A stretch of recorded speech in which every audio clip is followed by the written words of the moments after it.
Good morning साथियों, एक बार फिर से स्वागत है आपका अपना यूट्यूब चैनल साइंस गुरु रवि में। साथियों, आज हम एक नए चैप्टर की शुरुआत करने वाले हैं। वह चैप्टर है साथियों साइटोलॉजी अर्थात कोशिका विज्ञान। आइए देखिए भैया,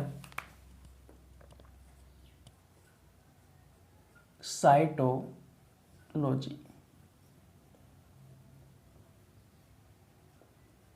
कोशिका विज्ञान। सबसे पहले समझते हैं भैया कि साइटोलॉजी का मतलब क्या है। देखिए, साइटोलॉजी साथियों, साइटो का मतलब होता है सेल अर्थात कोशिका, और भैया लॉजी का मतलब होता है टू स्टडी अर्थात अध्ययन करना। यहां से आपको कुछ समझ में आया? मैंने कहा कि साइटो का मतलब होता है सेल अर्थात कोशिका और लॉजी का मतलब होता है टू स्टडी अर्थात अध्ययन करना। कोशिका के बारे में अध्ययन करना क्या कहलाता है साथियों? साइटोलॉजी कहलाता है। मैंने कहा कोशिका के बारे में अध्ययन करना क्या कहलाता है साथियों? साइटोलॉजी कहलाता है। साथियों, आपसे आपकी प्रतियोगी परीक्षाओं में जो क्वेश्चन पूछा जाएगा साथियों इस लाइन से, वो कुछ इस प्रकार होगा। देखिए, आपसे क्वेश्चन पूछा जाएगा कि विज्ञान की वह शाखा, विज्ञान की वह शाखा जिसमें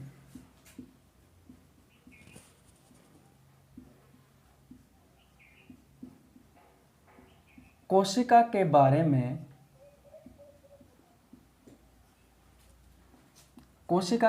में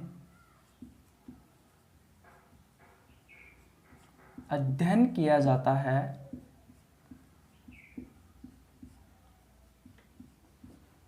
वह शाखा है, वह शाखा है।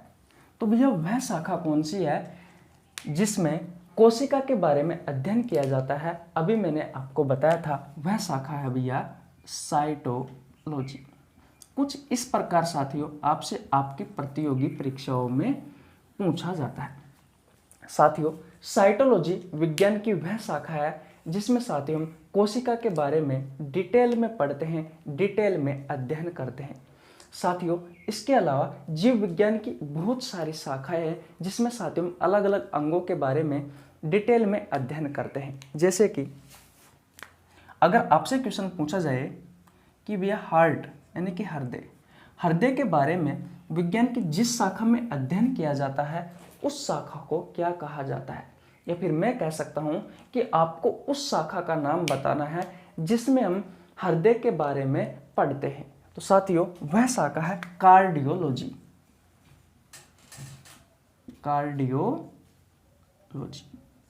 बात क्लियर हुई?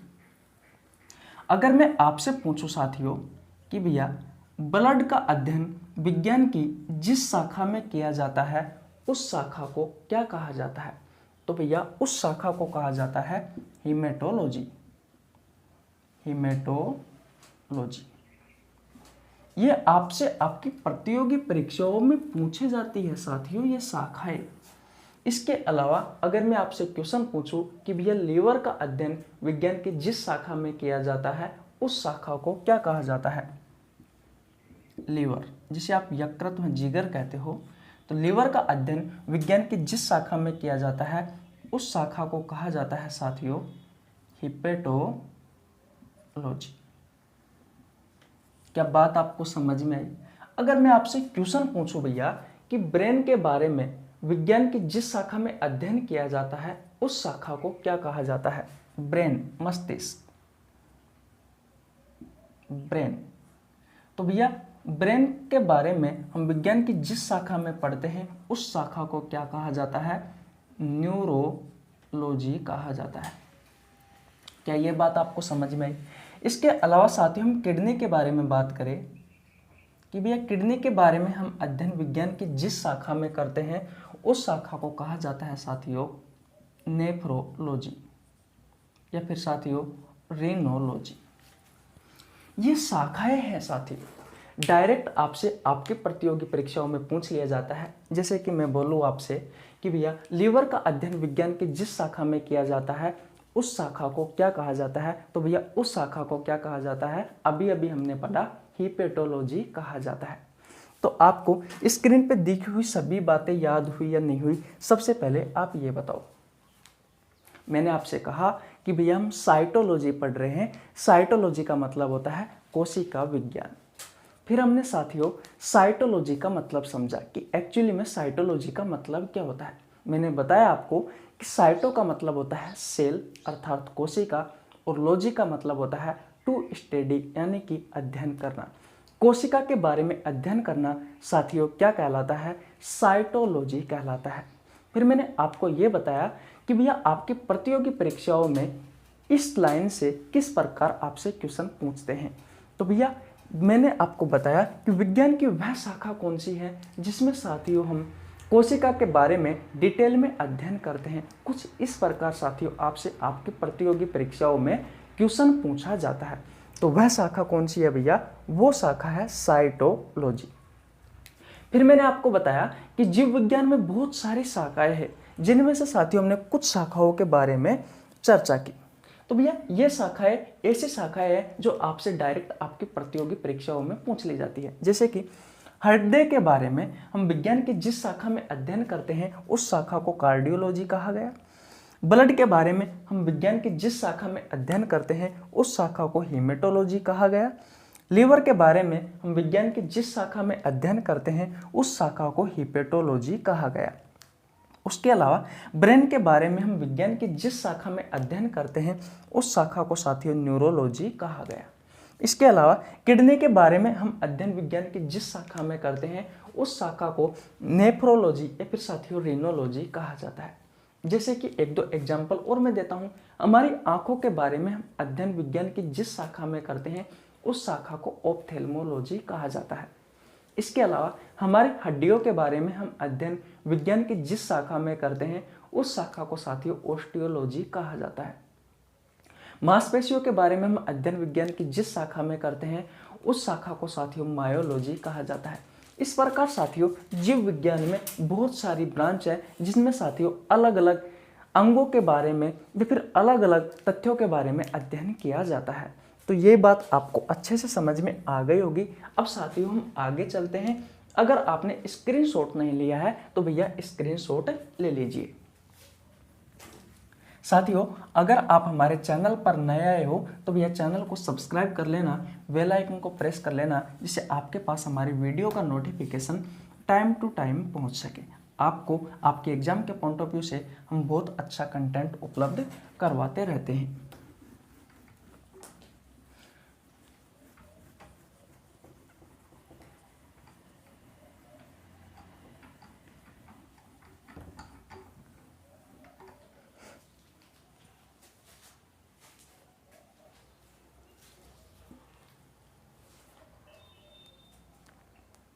देखिए भैया हमने बात की थी कोशिका के बारे में।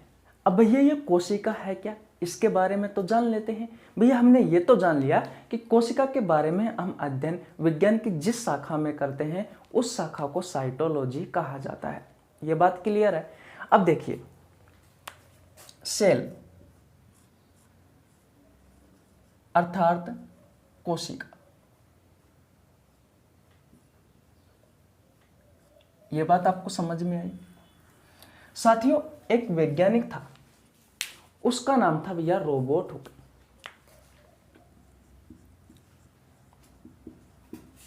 Robert Hooke. साथियों इस वैज्ञानिक ने सबसे पहले कोशिका के बारे में बताया और साथियों इसकी एक पुस्तक थी। उस पुस्तक में साथियों इस कोशिका के बारे में इन्होंने दो कथन दिए। वो कथन कौन कौन है, सबसे पहले हम उन कथनों के बारे में जानते हैं। पहला कथन था कि सजीव की सबसे छोटी इकाई, सजीव की सबसे छोटी इकाई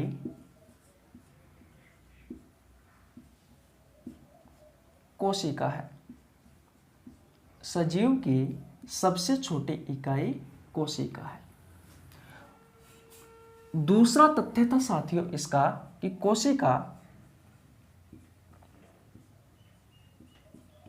कोशिका सजीव की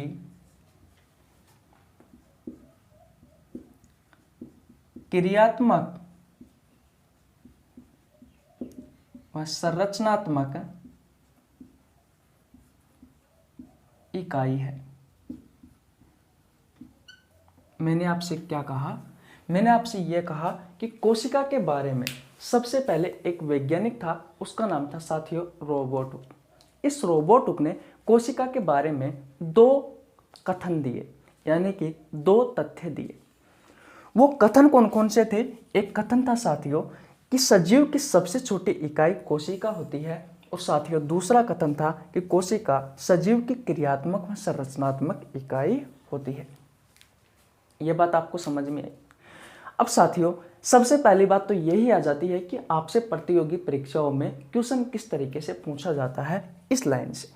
तो आपको साथियों एक कथन दे देगा, जैसे कि मैंने मान लिए ये कथन लिया कि सजीव की सबसे छोटी इकाई कोशिका होती है। यह कथन देकर आपसे पूछेगा कि भैया किस वैज्ञानिक ने यह कथन दिया था। तो भैया ये कथन किस वैज्ञानिक ने दिया? तो भैया ये कथन रोबर्ट हुक जी ने दिया था। ये बात समझ में आ गई। ठीक इसी प्रकार साथियों ये कथन देकर आपसे क्वेश्चन पूछा जा सकता है कि भैया ये कथन किस वैज्ञानिक ने दिए। तो भैया उस वैज्ञानिक का नाम होगा रोबर्ट हुक। क्या ये बात आपको समझ में आई या नहीं आई? अब देखिए साथियों पहले लाइन का मतलब समझते हैं कि सजीव की सबसे छोटी इकाई क्या होती है साथियों? कोशिका। जैसे कोई मकान है, मकान के साथियों सबसे छोटी इकाई होती है ईंट।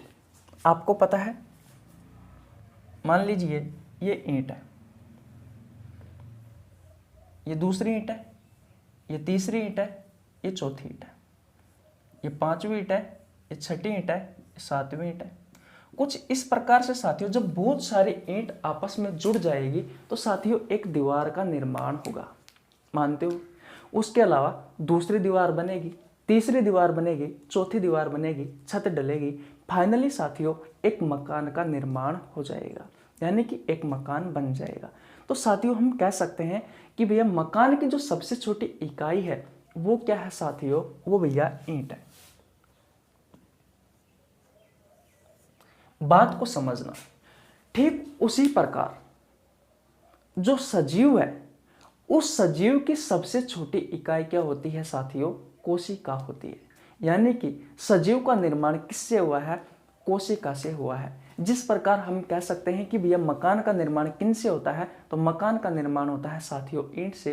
तो ठीक उसी प्रकार हम कह सकते हैं कि भैया सजीव का निर्माण किससे होता है? सजीव का निर्माण कोशिका से होता है। किस प्रकार से होता है वो देखिए।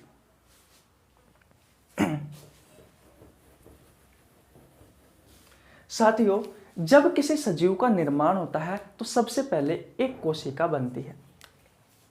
जब कभी सजीव का निर्माण होता है तो भैया सबसे पहले सर्वप्रथम एक कोशिका बनती है।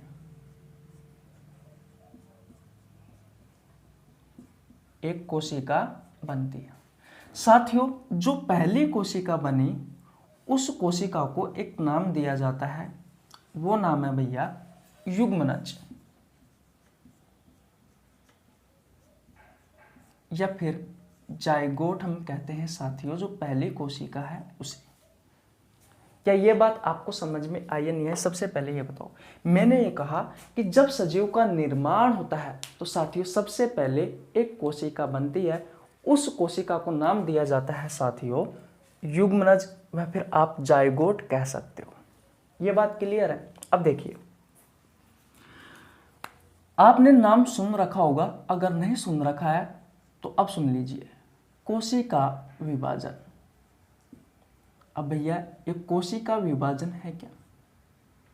जितना सिर्फ मैं आपको अभी बता रहा हूं उतना ही आपको याद रखना है।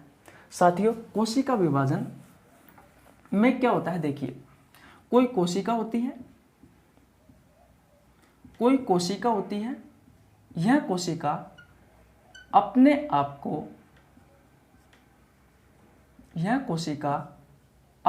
आप को विभाजित करेगी और विभाजित करके एक से अनेक कोशिका बनाएगी। एक से अनेक कोशिका बनाएगी। मैंने क्या कहा कि कोशिका विभाजन क्या होता है साथियों? कोई कोशिका होती है, वह अपने आप को विभाजित करती है और एक से अनेक कोशिका बनाती है। जैसे कि मान लीजिए ये कोई कोशिका है, यह कोशिका अपने आप को विभाजित करेगी और साथियों मान लीजिए इसने ये 2 कोशिका बना दी। कुछ इस तरीके से भैया जो प्रोसेस होती है उस प्रोसेस को कहा जाता है कोशिका विभाजन। साथियों, जिससे कोशिकाओं का निर्माण हुआ है इसे कहा जाता है साथियों मात्र कोशिका। और साथियों जो नई कोशिका बनी है उन्हें कहा जाता है पुत्री कोशिका। क्या ये बात आपको समझ में आई या नहीं आई? सबसे पहले आप ये बताओ, अगर यह बात समझ में आ गई है तो फिर एक बार और रिवीजन कर लेते हैं जिससे और अच्छे से समझ में आ जाएगी। मैंने कहा कोशिका विभाजन क्या होता है? कोई कोशिका होती है, ये अपने आप को विभाजित करती है और साथियों एक से अनेक कोशिका बनाती है। जैसे कि ये कोई कोशिका है, अपने आप को विभाजित करती है और भैया एक से अनेक कोशिका इसने ये बना दी। जो कोशिका विभाजित हुई है, जो कोशिका डिवाइड हुई है, उस कोशिका को मात्र कोशिका कहा जाता है। जो कोशिका नहीं बनी है उन्हें पुत्री कोशिका कहा जाता है। बात क्लियर है? अब साथियों क्या होता है, ये जो कोशिका है एक कोशिका है, इस कोशिका में एक कोशिका विभाजन की प्रोसेस होती है। इस कोशिका में कोशिका विभाजन की प्रोसेस होती है और दोस्तों एक से अनेक कोशिका बनती है। एक से अनेक कोशिका बनती है। क्या यहाँ तक बात आपको समझ में आई क्या? क्या भैया यहाँ तक आपको बात समझ में आई क्या कि भैया एक कोशिका में कोशिका विभाजन की प्रोसेस हुई और साथियों अनेक कोशिका बनी। 1 से 2 कोशिका बनती है साथियों, 2 से 4 बनती है, 4 से 8 बनती है, 8 से 16 बनती है, 16 से 32 बनती है, 32 से 64 बनती है। कुछ इस तरीके से साथियों कोशिका विभाजन की प्रोसेस होती है। तो मैंने कहा कि सर्वप्रथम में एक कोशिका बनी, उस कोशिका में कोशिका विभाजन की प्रक्रिया हुई और साथियों अनेक कोशिका बनी। अनेक साथियों क्या बनी? सेल बनी, अनेक कोशिका बनी। तो दोस्तों जब बहुत सारी कोशिका इकट्ठी हो गई तो साथियों इन कोशिकाओं ने क्या किया? समूह बनाया। तो साथियों अब क्या हुआ? इन कोशिकाओं ने समूह बनाया, कोशिकाओं का समूह, कोशिकाओं का समूह। क्या बात आपको समझ में आई साथियों? मैंने आपसे क्या कहा कि भैया जब एक से अनेक कोशिका बनी, एक से अनेक कोशिका बनी तो साथियों इन कोशिकाओं ने क्या किया? कोशिका का समूह बनाया। और साथियों 1824 की बात है, एक वैज्ञानिक था ड्यूट्रोचिट। साथियों इस ड्यूट्रोचिट वैज्ञानिक ने साथियों सबसे पहले ये बताया कि भैया जब कोशिका समूह बना लेती है तो किसका निर्माण होता है साथियों? उत्तक का निर्माण होता है। क्या ये बात आपको समझ में आई या नहीं आई? सबसे पहले ये बताओ, अगर कोई आपसे क्वेश्चन पूछे कि भैया जब कोशिका समूह बना लेती है तो किसका निर्माण होता है, तो भैया उत्तक का निर्माण होता है। सबसे पहले ये किसने कहा? तो भैया ड्यूट्रोचिट नाम का एक वैज्ञानिक था, उसने भैया ये शब्द 1824 में कहा। बात क्लियर है। तो दोस्तों मैंने आपसे कहा कि कोशिका जब समूह बना लेती है तो किसका निर्माण होता है, उत्तक का निर्माण होता है। अब साथियों कोशिका विभाजन की प्रोसेस होती रही, एक प्रकार के उत्तक एक तरफ हो गए, दूसरे प्रकार के उत्तक दूसरी तरफ हो गए, तीसरे प्रकार के उत्तक तीसरी तरफ हो गए। जब उत्तकों का समूह बन जाता है, जब भैया उत्तकों का समूह बन जाता है, उत्तकों का समूह बन जाता है तो भैया किसका निर्माण होता है, अंग का निर्माण होता है, अंग का निर्माण होता है। जैसे एक प्रकार के उत्तकों से आपकी किडनी का निर्माण हो गया, किडनी का कार्य होता है उत्सर्जन करना।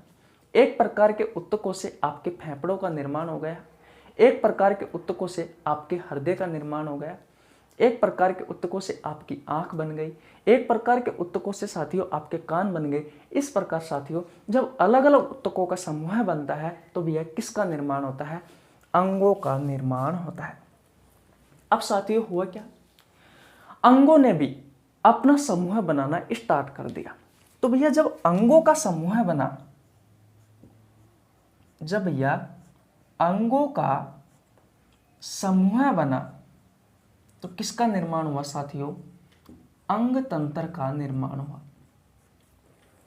अब यह अंग तंत्र का नाम आपने सुन रखा होगा, जैसे कि पाचन तंत्र, कंकाल तंत्र, श्वसन तंत्र, उत्सर्जन तंत्र, बहुत सारे तंत्र होते हैं, लगभग 8 से 9 तंत्र होते हैं।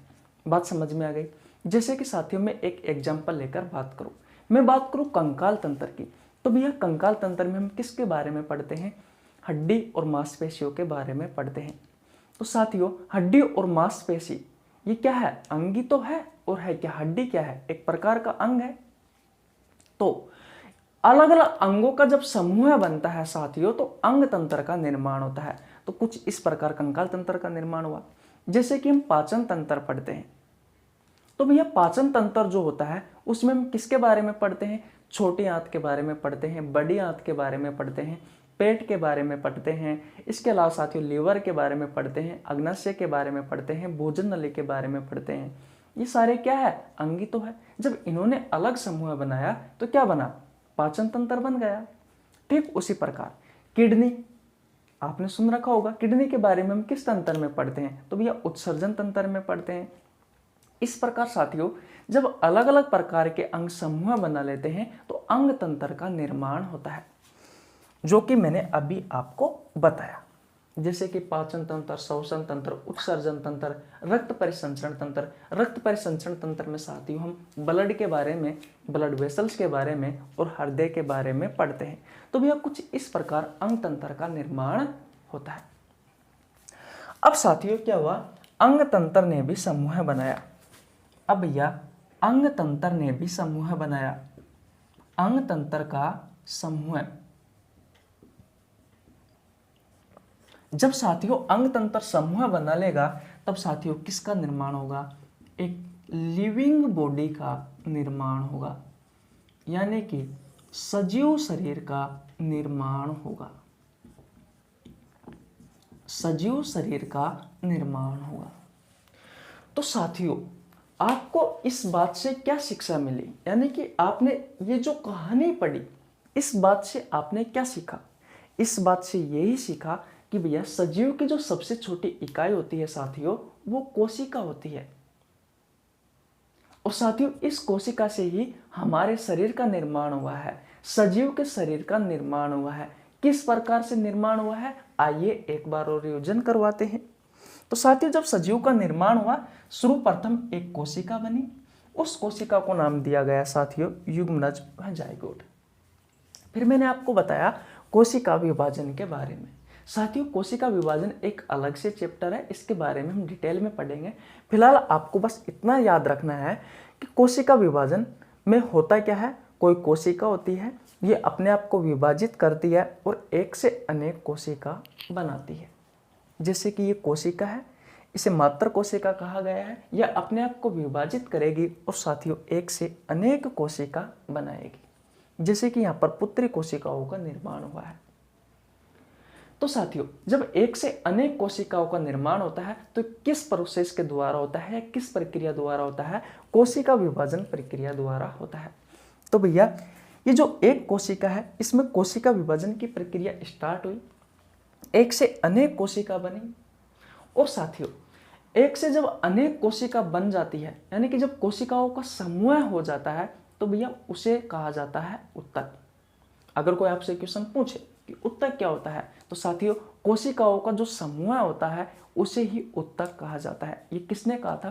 तो 1824 में एक वैज्ञानिक था ड्यूट्रोचिट, इन्होंने सबसे पहले बताया कि जब कोशिका समूह बना लेती है तो उत्तक का निर्माण होता है, टिश्यू का निर्माण होता है।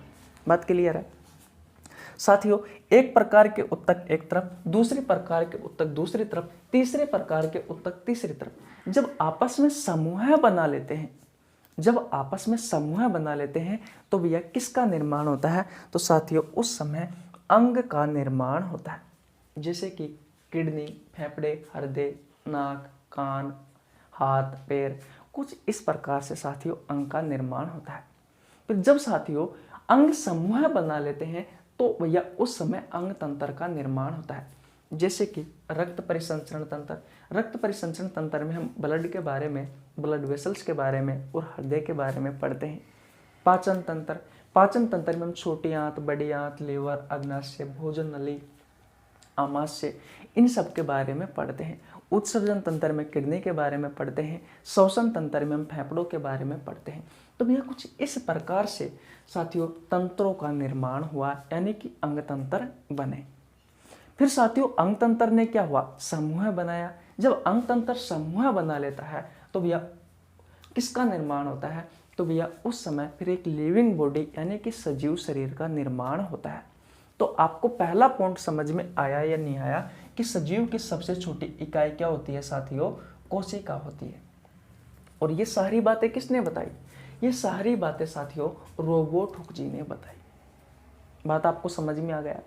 फिर साथियों दूसरी बात यह आती है कि भैया कोशिका सजीव की क्रियात्मक व संरचनात्मक इकाई होती है।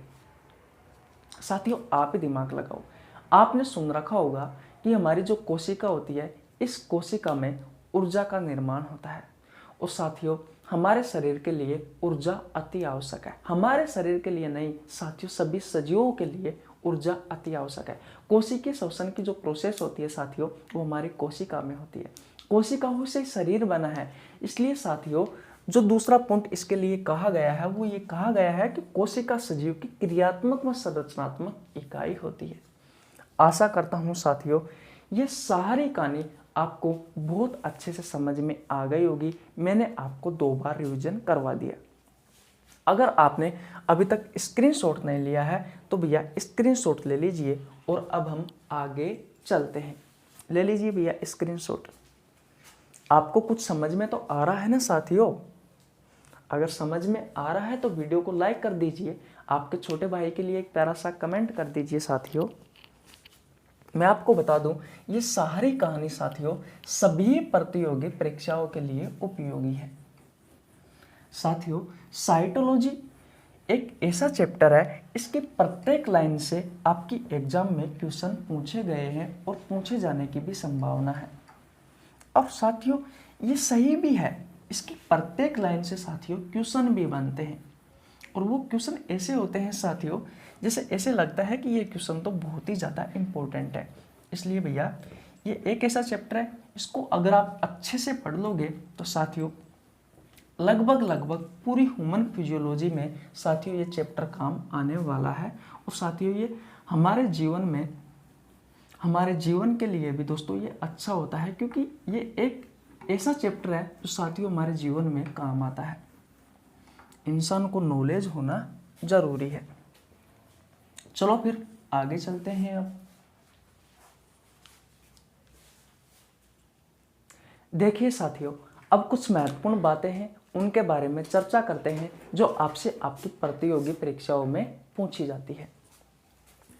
सबसे पहला क्वेश्चन जो आता है साथियों वो ये आता है कि भैया जो साइटोलॉजी है, जो कोशिका विज्ञान है, इसका जनक कौन है? तो साथियों इसका जनक है रोबर्ट हुक। कौन है साथियों? Robert Hooke. इसे जनक क्यों कहा गया है साइटोलॉजी का? उसके बारे में अभी चर्चा करते हैं। लेकिन उससे पहले 3-4 ऐसे पॉइंट है साथियों, उनके बारे में हम बात कर लेते हैं जो आपके एग्जाम के पॉइंट ऑफ व्यू से बहुत ही ज़्यादा इंपॉर्टेंट है। डायरेक्ट आपसे क्वेश्चन पूछे जाते हैं। जैसे कि मैंने आपसे क्वेश्चन पूछ लिया कि साइटोलॉजी का जनक कौन है, तो भैया आपसे एग्जाम में पूछेगा कि साइटोलॉजी का जनक कौन है, तो भैया आपको राइट आंसर देना है रोबर्ट हुक। इस तरीके से कुछ महत्वपूर्ण तथ्य हैं, उनके बारे में जानते हैं। भैया साइटोलॉजी का जनक कौन है, तो भैया रोबर्ट हुक है। कोशिका विज्ञान का जनक कौन है भैया, रोबर्ट हुक है। अगली बात आती है साथियों कि जो साइटोलॉजी जो शब्द है ये किसने दिया, ये शब्द किसने दिया, हार्टेविंग ने। बात आपको समझ में आई। अगर आपसे कोई क्वेश्चन पूछे कि साइटोलॉजी का जनक कौन है, तो साथियों साइटोलॉजी का जनक है रोबर्ट हुक। और साइटोलॉजी शब्द किसने दिया, तो भैया हार्टविंग ने दिया। इसके अलावा साथियों आपसे 1-2 क्वेश्चन और पूछे जाते हैं। मान लीजिए आपसे क्वेश्चन पूछ लिया कि आधुनिक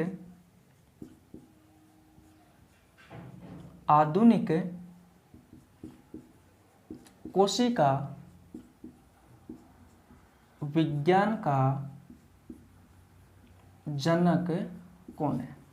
अगर आपसे क्वेश्चन पूछ लिया साथियों कि आधुनिक कोशिका विज्ञान का जनक कौन है, तो कौन है भैया, तो भैया आधुनिक कोशिका विज्ञान का जनक है स्वानसन। साथियों इसकी एक पुस्तक है, उस पुस्तक का नाम है द सेल।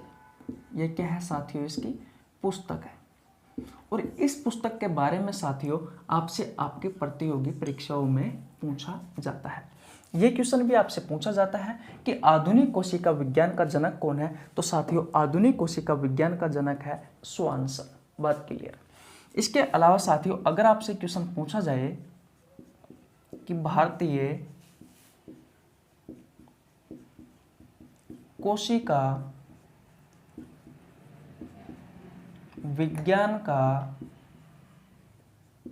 जनक कौन है, तो भैया भारतीय कोशिका विज्ञान का जो जनक है साथियों वो है भैया A.K. शर्मा। कौन है मेरे भाई, वो है भैया A.K. शर्मा। क्या ये बात आपको समझ में आई या नहीं है, सबसे पहले ये बताओ। मैंने आपसे कहा भैया कि साइटोलॉजी का जनक कौन है, तो भैया साइटोलॉजी का जनक है रोबर्ट हुक। क्यों है, इसके बारे में अभी चर्चा करने वाला हूं। फिर उसके बाद में दोस्तों जो साइटोलॉजी जो शब्द दिया था वो दिया था भैया हार्टविंग ने। बात समझ में आ गई। इसके बाद में साथियों मेरा अगला क्वेश्चन था कि आधुनिक कोशिका विज्ञान का जनक कौन है, तो भैया आधुनिक कोशिका विज्ञान का जनक स्वानसन को माना जाता है। इसकी पुस्तक थी दोस्तों द सेल, जो कि आपसे प्रतियोगी परीक्षाओं में पूछी जाती है। बात क्लियर है। इसके बाद में साथियों भारतीय कोशिका विज्ञान का जनक कौन है, तो भैया भारतीय कोशिका विज्ञान का जनक है A.K. शर्मा। स्क्रीनशॉट नहीं लिया है तो भैया स्क्रीनशॉट ले लीजिए। और साथियों अब हम आगे चलते हैं और अब मैं आपको बताने वाला हूं कि भैया साइटोलॉजी का जनक रोबर्ट हुक को क्यों कहा जाता है। साइटोलॉजी का जनक साथियों रोबर्ट हुक को क्यों कहा जाता है, इसके बारे में अब हम चर्चा करने वाले हैं। साथियों जैसे जैसे मैं आपको पढ़ा रहा हूं वैसे वैसे ही आपको पढ़ना है। साथियों एक भी टॉपिक हम नहीं छोड़ेंगे इस चैप्टर से। जितने भी आपके एग्जाम में पूछे जाते हैं उन सभी टॉपिकों के बारे में हम डिटेल में चर्चा करने वाले हैं। बस आपको थोड़ा सा सब्र रखना है। मैं पढ़ा रहा हूँ दोस्तों, मुझे नॉलेज है इसके बारे में, बहुत अच्छा कंटेंट उपलब्ध करवाऊंगा, बट विश्वास रखना। अब देखिए भैया अब हम आगे चलते हैं। साथियों अब बात यह आती है कि भैया कोशिका की खोज किसने की थी। ये जो हमारी सेल है, ये हमारी जो कोशिका है साथियों, इस कोशिका की खोज किसने की थी। तो साथियों इस कोशिका की खोज की थी सर्वप्रथम, टाइम था 1665 का। और साथियों जो वैज्ञानिक था उस वैज्ञानिक का नाम था साथियों रोबर्ट हुक। Robert Hooke. साथियों सबसे पहले कोशिका की खोज किसने की, तो भैया रोबर्ट हुक ने की 1665 में की। किस में की, तो भैया कोर्क टिश्यू में की थी। कोर्क टिश्यू में की।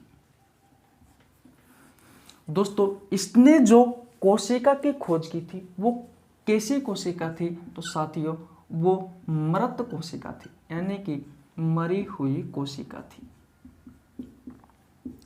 तो साथियों कोशिका के बारे में किसी को भी पता नहीं था कि कोशिका क्या होती है क्या नहीं होती। सबसे पहले 1665 में रॉबर्ट हुक जी आए और इन्होंने क्या किया दोस्तों, इस कोशिका की खोज की।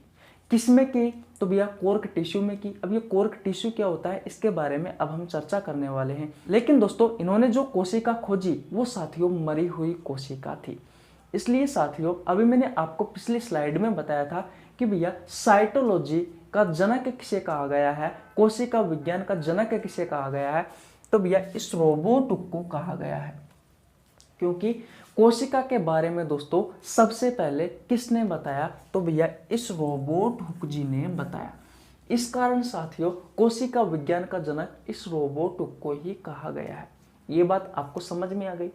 अब समझते हैं कि भैया किस तरीके से इस रॉबर्ट हुक जी ने इस कोशिका की खोज की थी। साथियों हुआ क्या, आपने पेड़ देखा है? पेड़ एक तो ऊपर वाला भाग होता है पेड़ का जिसमें पत्ती अत्ती सी आती रहती है, एक तना वाला पार्ट होता है जो मोटा सा होता है जिससे आपको लकड़ी प्राप्त होती है। तो साथियों जो पेड़ का जो तना वाला भाग होता है उस तने वाले भाग के साथियों चारों ओर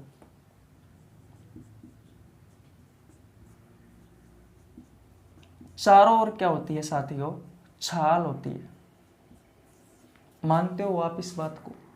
साथियों तने वाले भाग के इन्होंने क्या किया, इस छाल को उतारी और छाल को उतार करके साथियों उसके अंदर की तरफ एक उत्तकों की एक परत थी। एक उत्तकों की परत थी। उत्तकों की क्या थी साथियों? परत थी। इन्होंने इस उत्तकों की परत को ली। इस उत्तकों की परत को कहा गया था साथियों कोर्क टिश्यू। क्या कहा गया था? कोर्क टिश्यू या कोर्क उत्तक कहा गया था। इन्होंने इस कोर्क टिश्यू को लिया और साथियों उस समय में आपको बता दूं जो सूक्ष्मदर्शी होती है वो नहीं चलती थी, उसकी खोज नहीं हुई थी। लेकिन इस वैज्ञानिक ने जो रॉबर्ट हुक जी है इन्होंने खुद की एक सूक्ष्मदर्शी बना रखी थी। तो भैया इस कोर्क टिश्यू को उस माइक्रोस्कोप पर रखा, तो भैया उस सूक्ष्मदर्शी पर रखा तो भैया इसकी कुछ संरचना दिखाई दी। और वो संरचना कैसी थी? तो जैसे मधुमक्खी का जो छत्ता होता है ठीक उसी प्रकार दोस्तों उसको वो संरचना दिखाई दी। मैं आपको बनाकर दिखाता हूं।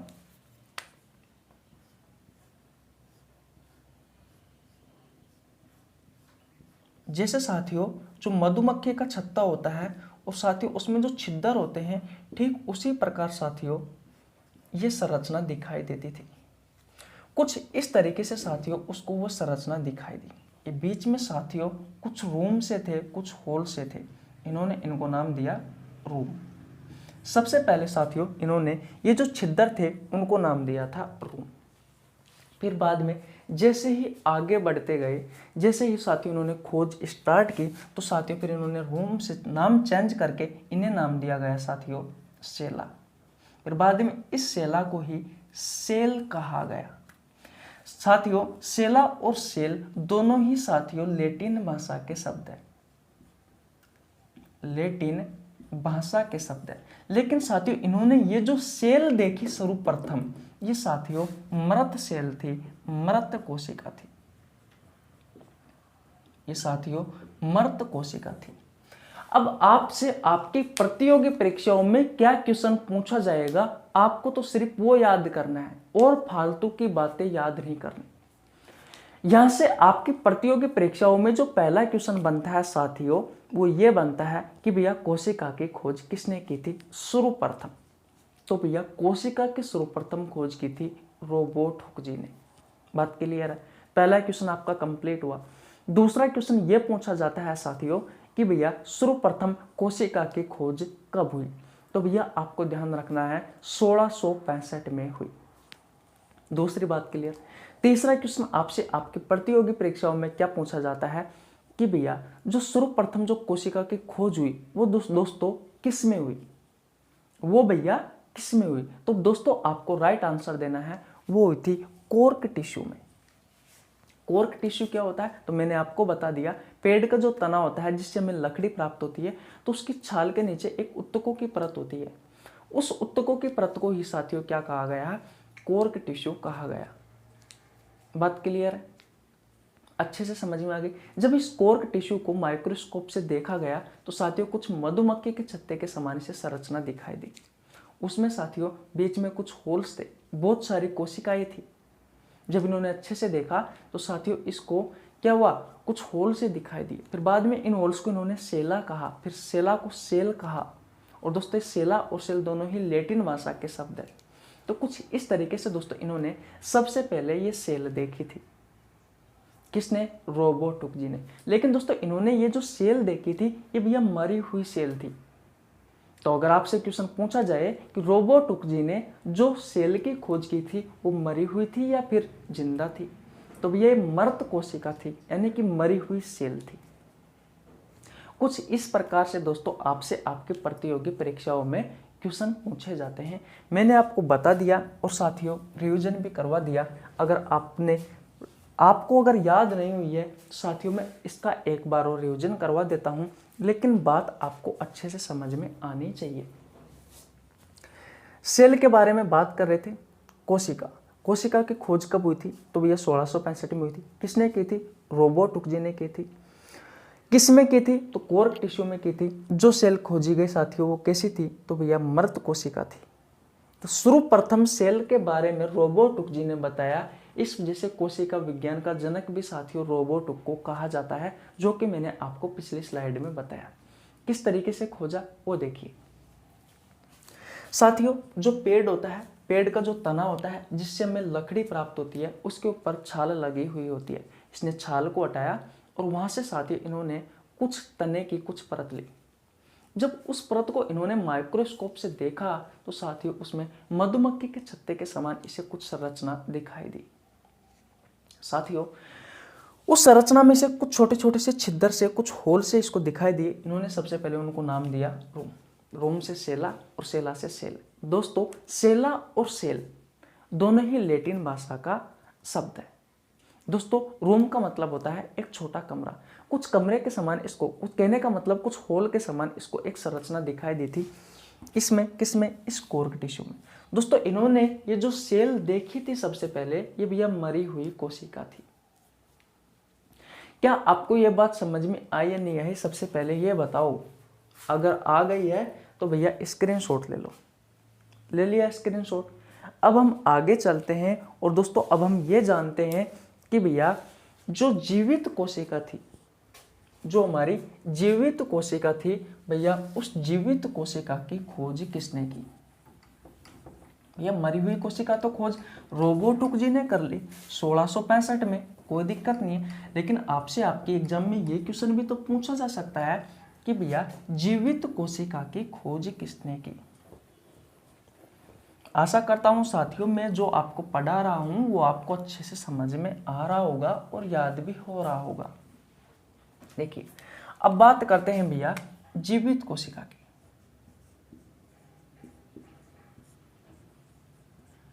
जीवित कोशिका की, तो भैया जीवित कोशिका की जो खोज की थी साथियों वो किसने की थी, तो भैया एक वैज्ञानिक था, एंटोनी वॉन ल्यूवेनहोक। वैज्ञानिक का क्या नाम था, एंटोनी वॉन ल्यूवेनहोक। इन्होंने साथियों सबसे पहले जीवित कोशिका की खोज की थी। समय क्या था, तो भैया समय था 1676। 1676 का समय था। बात आपको समझ में आ गई। अब इसके कहानी सुनिए भैया, इसकी क्या कहानी है, किस तरीके से इन्होंने इस जीवित कोशिका की खोज की। साथियों एक रोज ये क्या हुआ, अपने गार्डन में टहल रहे थे, अपने गार्डन में पौधों को पानी दे रहे थे। इसका गार्डन था भैया, उस गार्डन में बहुत सारे पौधे थे और उन पौधों को साथियों ये पानी दे रहे थे। जब ये पानी दे रहे थे तो साथियों इन्होंने देखा कि जो गार्डन की जो मिट्टी है, जो गार्डन था, इस गार्डन की जो मिट्टी थी वो साथियों कुछ अलग प्रकार की थी, कुछ अलग थी नॉर्मल मिट्टी से। दोस्तों इन्होंने देखा कि ये जो मिट्टी थी ये इसके नाखूनों में भी चिपक गई, नाखूनों में भी जम गई। जैसे ही साथियों ये अपने लैब में आए, इन्होंने क्या किया, उस मिट्टी को निकाला। इस मिट्टी को निकालकर साथियों इन्होंने माइक्रोस्कोप पर साथियों उस मिट्टी को रखा। जैसे मान लीजिए ये मिट्टी थी, ये क्या थी, आपकी मिट्टी थी। इस मिट्टी में दोस्तों इन्होंने माइक्रोस्कोप से देखा तो साथियों इन्हें देखा कि कुछ इस तरीके से इसमें कुछ पार्टिकल्स घूम रहे थे। साथियों इन पार्टिकल्स को सबसे पहले इन्होंने नाम दिया सूक्ष्म जीव। इन्होंने क्या नाम दिया, सूक्ष्म जीव का। जैसे जैसे साथियों बैक्टीरिया की खोज हुई, जीवाणु की खोज हुई, तो बाद में पता लगा कि भैया ये जो पार्टिकल्स थे, ये जो घूम रहे थे, ये साथियों किसके थे, ये भैया जीवाणु के थे, बैक्टीरिया की कोशिका थी। जीवाणु की बैक्टीरिया की कोशिका थी। किसकी कोशिका थी साथियों, जीवाणु की बैक्टीरिया की कोशिका थी। तो भैया अब आपको क्या समझ में आया, अब आपको यह समझ में आया कि भैया जीवित कोशिका की सबसे पहले खोज किसने की थी, एंटनी वॉन ल्यूवेनहोक ने की थी। कब की थी, 1676 में की थी। किससे पता चला, तो भैया कुछ इस प्रकार पता चला। जीवाणु की पहली कोशिका की खोज हुई थी भैया जो जीवित थी। किस प्रकार, मैंने कहा कि ये गार्डन में अपने पौधों को पानी दे रहे थे। इन्होंने देखा कि गार्डन में जो मिट्टी थी भैया वो कुछ अलग प्रकार की थी, फिर इसके नाखूनों में जम गई। जब ये अपने लैब में गए तो इन्होंने नाखूनों से मिट्टी निकालकर अपनी माइक्रोस्कोप पर रखा। इन्होंने देखा कि मिट्टी में कुछ पार्टिकल्स घूम रहे थे। उन पार्टिकल्स को इन्होंने सबसे पहले सूक्ष्म जीव नाम दिया। सबसे पहले इन्होंने क्या नाम दिया भैया, इन्होंने सबसे पहले सूक्ष्म जीव नाम दिया। ये बात आपको समझ में आ गई। जैसे ही साथियों बैक्टीरिया की खोज हुई तो इन्हें पता चला कि भैया ये जो सूक्ष्म जीव थे ये भैया बैक्टीरिया थे, जीवाणु थे। ये जीवाणु की कोशिका थी भैया, ये भैया जीवाणु की कोशिका थी। तो आपसे सबसे पहले क्वेश्चन पूछे कि जीवित कोशिका की खोज किसने की थी, तो भैया जीवित कोशिका की खोज की थी एंटनी वॉन ल्यूवेनहोक ने। किसमें की थी, तो भैया जीवाणु की पहली कोशिका खोजी गई थी। बात आपको समझ में आ गया। अब साथियों ये एंटनी वॉन ल्यूवेनहोक है, इसका साथियों जीव विज्ञान में बहुत बड़ा महत्वपूर्ण है या बहुत बड़ा योगदान है। कैसे, इन्होंने साथियों बहुत सारी खोजें की थी। जैसे कि अगर आपसे क्वेश्चन पूछा जाए कि भैया शुक्राणु के बारे में या फिर शुक्राणु की खोज किसने की थी, तो भैया शुक्राणु की खोज भी इस वैज्ञानिक ने की थी, एंटनी वॉन ल्यूवेनहोक ने। अगर आपसे कोई क्वेश्चन पूछे कि भैया आरबीसी की खोज किसने की थी, तो भैया आरबीसी यानी कि रेड ब्लड सेल, जिसे आप लाल रक्त कणिका कहते हो, मैंने आपको ह्यूमन ब्लड में पढ़ाया था आरबीसी के बारे में।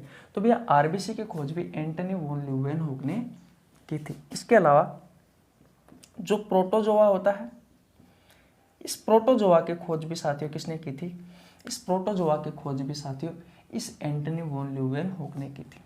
और भैया जीवाणु की खोज तो की थी, क्योंकि सबसे पहले जीवाणु की जो कोशिका थी वो इन्होंने ही तो देखी थी। तो भैया इस जीवाणु की खोज भी किसने की थी, इस एंटनी वॉन ल्यूवेनहोक ने की थी। और साथियों इसके अलावा जीवित कोशिका की खोज किसने की थी, जीवित कोशिका की खोज किसने की थी, तो भैया जीवित कोशिका की खोज भी साथियों इस एंटनी वॉन ल्यूवेनहोक ने ही की थी। ये सारी बातें साथियों आपसे आपकी प्रतियोगी परीक्षाओं में पूछी जाती है, इसलिए आपको ये सभी बातें याद रखनी है। बात आपको समझ में आई। एक बार और रिवीजन करवा देता हूँ। कोई अगर आपसे क्वेश्चन पूछे कि स्पर्म की खोज किसने की थी, शुक्राणु की खोज किसने की थी, तो भैया एंटनी वॉन ल्यूवेनहोक ने की थी। आरबीसी की खोज, रेड ब्लड सेल, लाल रक्त कोशिका या फिर लाल रक्त कणिकाओं की खोज किसने की थी? एंटनी वॉन ल्यूवेनहॉक ने की थी। प्रोटोजोआ की खोज भी एंटनी वॉन ल्यूवेनहॉक ने, जीवाणु की खोज भी इसने, जीवित कोशिका की खोज भी इसने की थी। अब बताओ आपको समझ में क्या नहीं आ रहा? बिल्कुल आसान भाषा में बता रहा हूं साथियों, और फिर भी आपको बातें समझ में नहीं आ रही है तो उसका मतलब यह है कि भैया आपका ध्यान हमारी क्लास में नहीं है, आपका ध्यान कहीं और जगह पर है। ये बात समझ में आ गई। लेकिन साथियों जो कुछ पुस्तकें होती है वो कुछ पुस्तकें इसके बारे में अलग कथन बताती है। वो ये कहती है कि दांतों पर, हमारे दांतों पर जब हम खाना खाकर ब्रश नहीं करते तो दोस्तों दांतों पर कुछ दोस्तों खुरचन सी जम जाती है। इन्होंने क्या किया, उस खुरचन को निकाला और माइक्रोस्कोप पर रखा। माइक्रोस्कोप पर रखा तो इन्होंने देखा कि भैया उस खुरचन में कुछ इस प्रकार से ही दोस्तों सूक्ष्म जीव टहल रहे थे, कुछ पार्टिकल्स घूम रहे थे। उस पार्टिकल को दोस्तों इन्होंने सबसे पहले नाम दिया सूक्ष्म जीव। बाद में पता लगा साथियों कि भैया ये जो पार्टिकल्स है, ये जो सूक्ष्म जीव है, ये साथियों बैक्टीरिया की कोशिका है, बैक्टीरिया की सेल है। तो साथियों कुछ इस प्रकार से जीवित कोशिका की खोज हुई थी। जो किसने की थी? वो की थी भैया एंटनी वॉन ल्यूवेनहॉक ने। अब बताओ आपको ये बात समझ में आई या नहीं आई? अगर बात आपको समझ में आ गई है तो भैया आज हम यहीं तक रखते हैं। तो कैसी लगी आपको वीडियो? अगर वीडियो अच्छी लगी हो तो वीडियो को लाइक कर देना, चैनल पर नया है तो चैनल को सब्सक्राइब कर लेना, बेल आइकन को प्रेस कर लेना, जिससे आपके पास हमारी वीडियो का नोटिफिकेशन टाइम टू टाइम पहुंच सके। मिलते हैं किसी नेक्स्ट वीडियो में, तब तक के लिए जय हिंद जय भारत।